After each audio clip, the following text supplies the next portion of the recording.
Okay, we're on D, and this is where people get tricked. And the reason they get tricked, they say, I just did 3 partial sums, and every single partial sum just kept going to 1.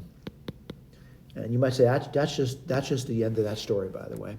But it's not. We're just picking those numbers to make sure you understand what we're asking you to do over here. So what I want to do is I want to go to D, and go to the whiteboard to do it.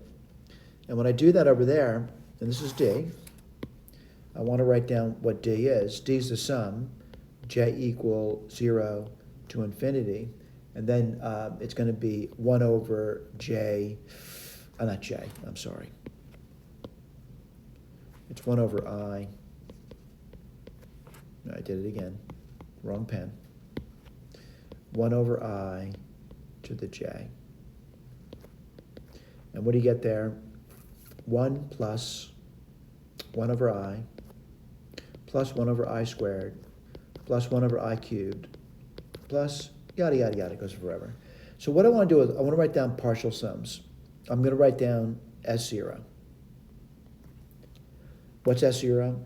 It's just the first term, it's 1. Then I'll write down S1.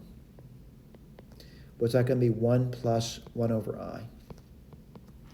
Well, that looks pretty weird, doesn't it? So let's do that. That's 1 plus, I'm going to multiply this thing by the bottom's conjugate, which is minus I.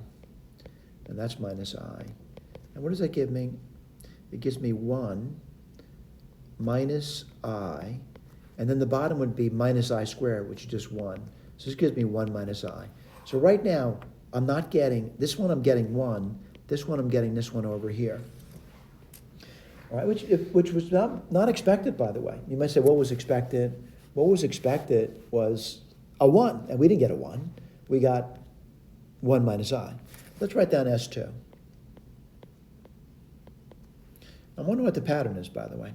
Let's put this one. So it's going to be 1 plus 1 over I plus 1 over I squared. What do you get there? Well, we just did this sum. That's 1 minus I. And then this is going to be minus 1 now, because I squared is minus 1. This just gives me minus I now.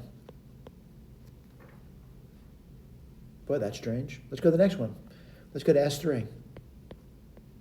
What's S3? 1 plus 1 over I, 1 over I squared, and then 1 over I cubed.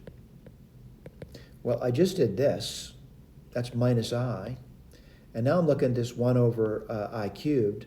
I'm going to say it's really just I squared times I. And that's going to be minus I minus 1 over I. Go multiply top bottom of the conjugate. Minus I minus I. What does this give me? Minus I plus I. The bottom is minus I squared, which is just 1. Oh, look at that, 0. Wow, this thing's bouncing around. All right? Now, you keep doing this, so I hope you start to realize that I'm starting to think it might be cyclic, right? That's going to go back to 1, and then you got to cycle through these numbers. And let's put down S4 for you. Well, S4 is going to be this guy here plus the very next term, which is 1 over I4. Let's write that down. You're going to get 1 over I4, which is I squared, That's going to be 1. Well, what's I squared? I squared is going to be minus 1. When we square, you get 1, so you get 1 over here. And this thing's cycling. Right? I hope you see it's cycling at this point. So I'm going to say over here the sum. I looked at the partial sum, the sequence of partial sums, by the way. And it's going to keep bouncing around, by the way. So what am I going to say? J equals 0 off to infinity of I to the minus j is a non-convergent series. So I'm going to say D and E. And we're done. Thank you.